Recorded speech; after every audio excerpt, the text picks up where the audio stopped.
Sekarang kita tengok 1.2 subtopik, iaitu faktor kedatangan kuasa barat di negara kita dibahagikan kepada beberapa perenggan abad.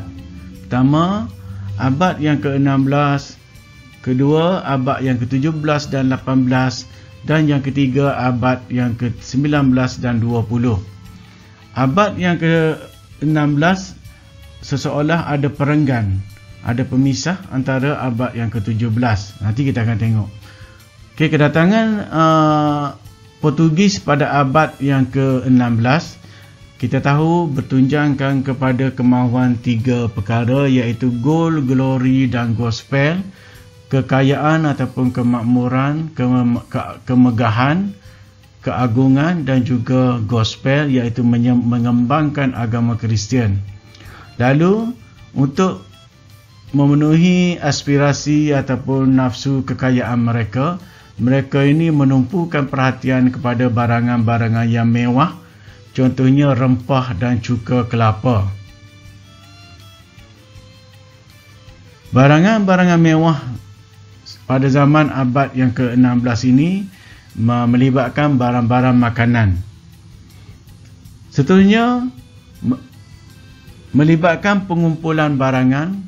Mereka ingin kumpul semua barang, boleh muat dalam 10 buah kapal sebelum mereka pulang ke negara mereka. Seterusnya mengembangkan agama Kristian dan menjadikan Rantau Timur ini sebuah pelabuhan persinggahan sebelum mereka menuju ke Timur Jauh seperti China, Jepun, Filipina dan sebagainya. Seterusnya pada abad yang ke-17 ini mula munculnya revolusi industri yang berkembang pesat di barat. Revolusi industri ini menjadi semakin pesat apabila wujudnya pelbagai ciptaan-ciptaan teknologi baru seperti industri kereta. Contohnya, industri kereta ini mewakili industri kenderaan. Selain kereta, juga waktu ini dicipta lori, jentolak, basikal, motosikal dan sebagainya. Lalu komponen-komponen untuk kenderaan ini memerlukan biji besi, serta selepas ini kita tengok diciptakan pula tayar menggunakan getah. Lalu negara kita ini ditakdirkan oleh Tuhan mempunyai hasil bumi yang diperlukan untuk industri ataupun diperlukan oleh revolusi industri di barat. Negara kita kaya dengan biji besi dan juga biji timah untuk industri mengetin.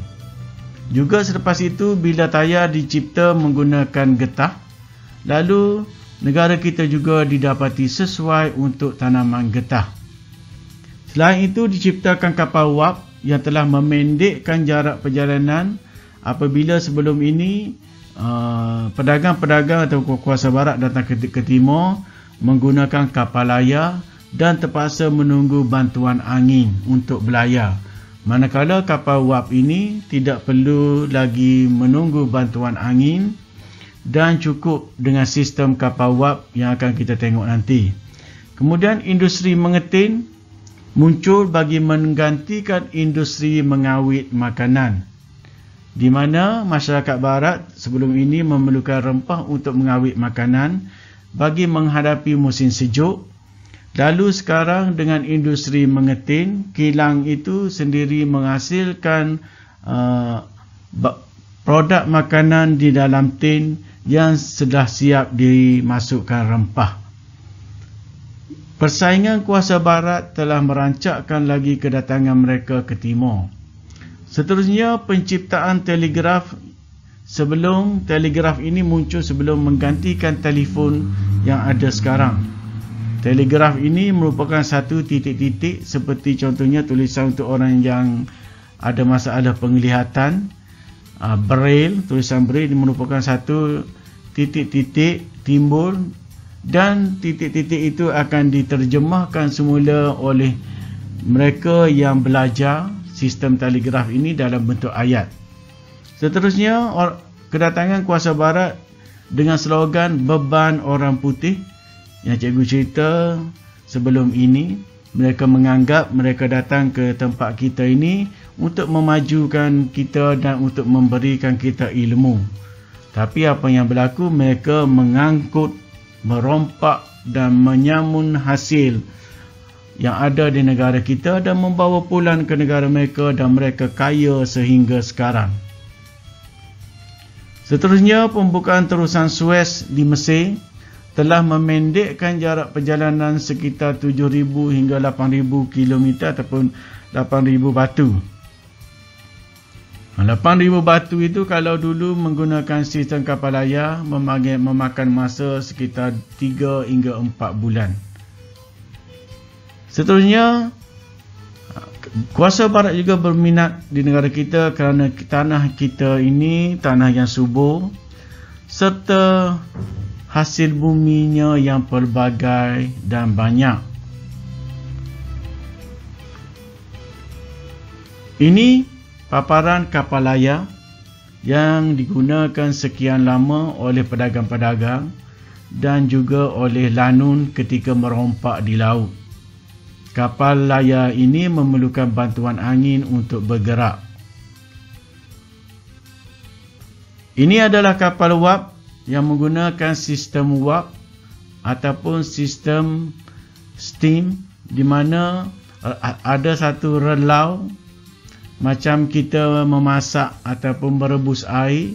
Bila air menggelegak, satu wap akan keluar, lalu wap itu akan disalurkan ke satu turbin, dan wap itu akan menendang turbin ataupun menendang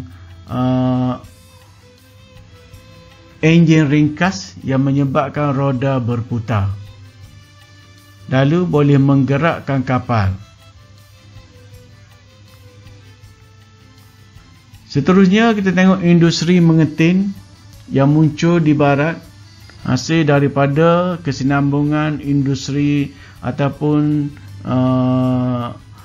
aktiviti mengawet makanan untuk menghadapi musim sejuk, dan industri mengetin ini kekal sehingga sekarang.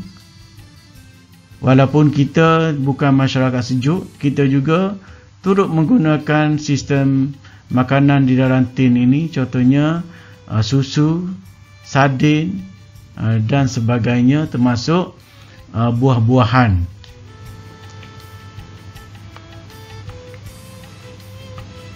Seterusnya, telegraf. Tengok sistem telegraf, bagaimana ianya berfungsi. Satu titik ataupun satu dot akan ditekan, manakala satu mesin ringkas akan mencetak pada kertas yang kecil tu, yang diletak pada bulatan itu, lalu boleh menghantar mesej kepada pihak yang jauh. Lalu bahasa telegraf ini dia ada bahasanya yang tersendiri, dan kita kena belajar barulah kita tahu.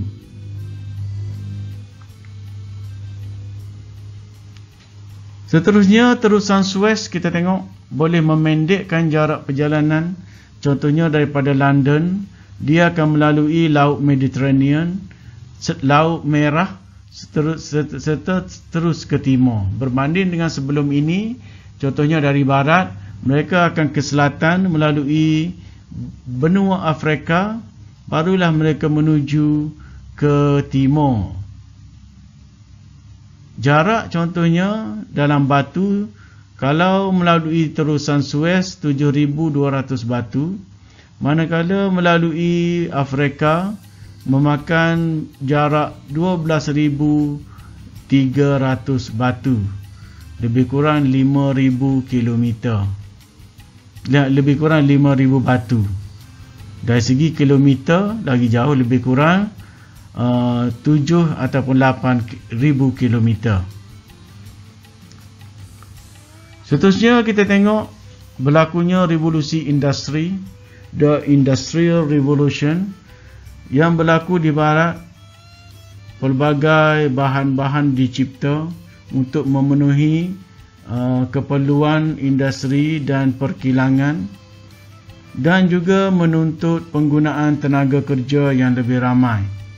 Kita tengok gambarnya di bawah kanan, iaitu industri pakaian. Industri pakaian ini menuntut pembukaan yang lebih luas tanaman kapas. Contohnya di Amerika Syarikat, apabila mereka mengusahakan industri kapas dan memerlukan lebih banyak pekerja, lalu muncullah industri perhambaan dengan mengambil kaum-kaum kulit hitam di Afrika dan dibawa ke Amerika dengan sistem perhambaan untuk bekerja di ladang-ladang kapas dan di ladang-ladang pertanian yang lain.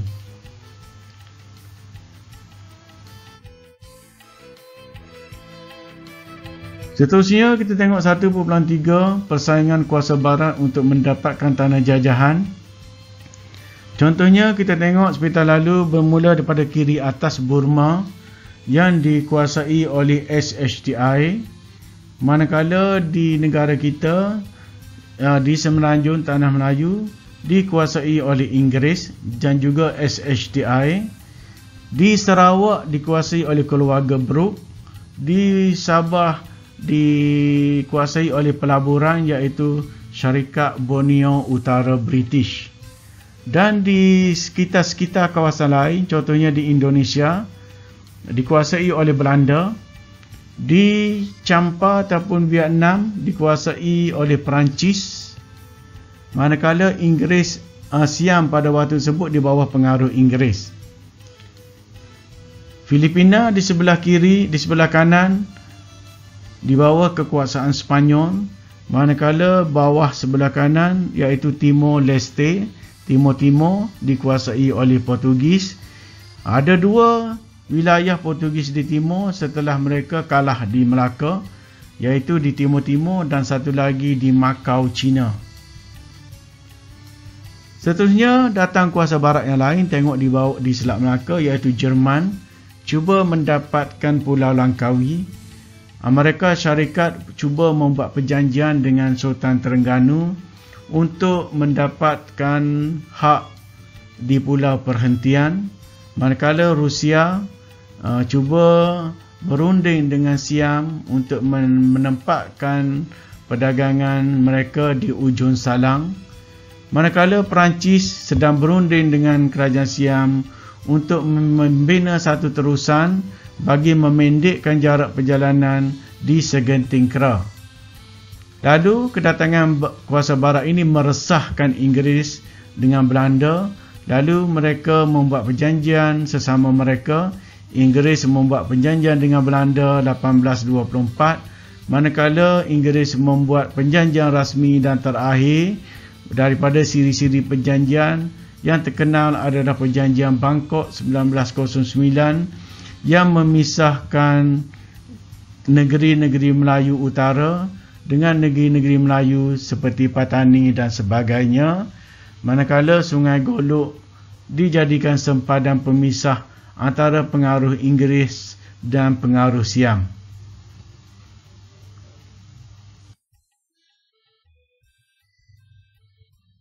Satu 1.4 kita tengok strategi kuasa barat untuk menguasai negara kita.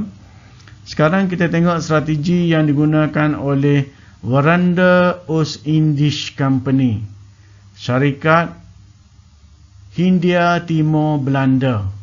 Tapi kita tak panggil SHTB macam kita panggil SHTI. Kita panggil VOC kerana terkenalnya dengan VOC, Waranda Oos-Indisch Company. Strategi yang digunakan oleh VOC ini adalah serangan fizikal. Contohnya menyerang Perak, Johor dan Selangor untuk menguasai perdagangan biji timah. Membuat pakatan, contohnya VOC membuat pakatan dengan Johor untuk menyerang Portugis di Melaka. Membuat perjanjian dengan Sultan Melaka untuk mengawal perdagangan biji timah, kerana pada waktu ini British ataupun SHTI sudah mula mengganggu monopoli biji timah oleh Belanda. Lalu Belanda melakukan sesuatu dengan membuat perjanjian kawalan di mana semua hasil biji timah di Perak dijual kepada pedagang Belanda.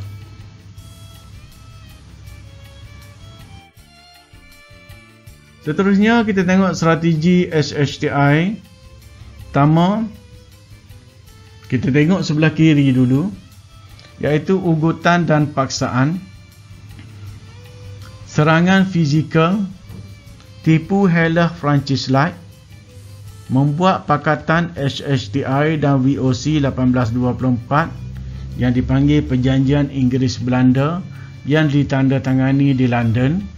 Kemudian menggunakan sistem pajakan, contohnya Edward Den memajak tanah daripada kerajaan Brunei untuk SBUB. Kemudian menggunakan perjanjian, kita tengok perjanjian-perjanjian selepas ini bagaimana, contohnya perjanjian Pangkor, dan memanipulasi peristiwa yang berlaku.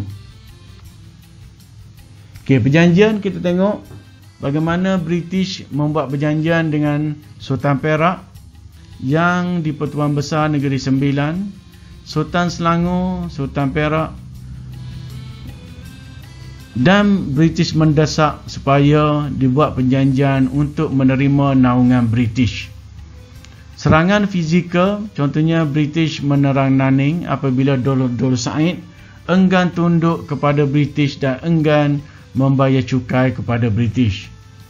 Ugutan dan paksaan, contohnya kes di Selangor dan Pahang, di mana mereka terpaksa menerima residen British. Kedua, James Brooke memaksa Sultan Brunei mengiktiraf beliau sebagai Raja Raja Sarawak. Walaupun Sultan Brunei tidak tahu menahu perjanjian yang dibuat oleh Brooke dengan pembesar yang dilantik oleh Sultan Brunei, iaitu Pangeran Indra Mahkota.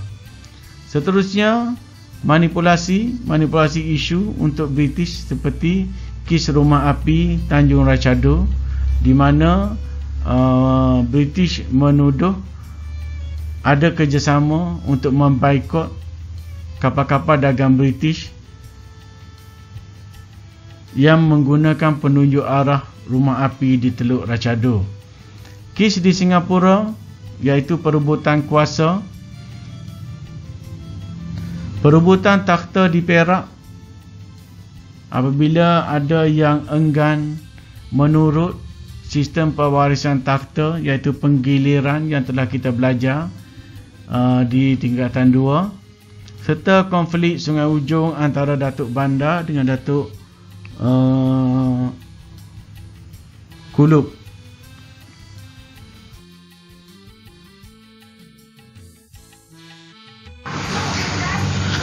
Baiklah pelajar-pelajar, itu saja pembelajaran kita untuk bab 1.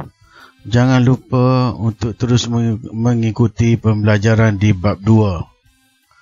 Untuk itu cikgu akhiri. Assalamualaikum warahmatullahi wabarakatuh dan salam sejahtera.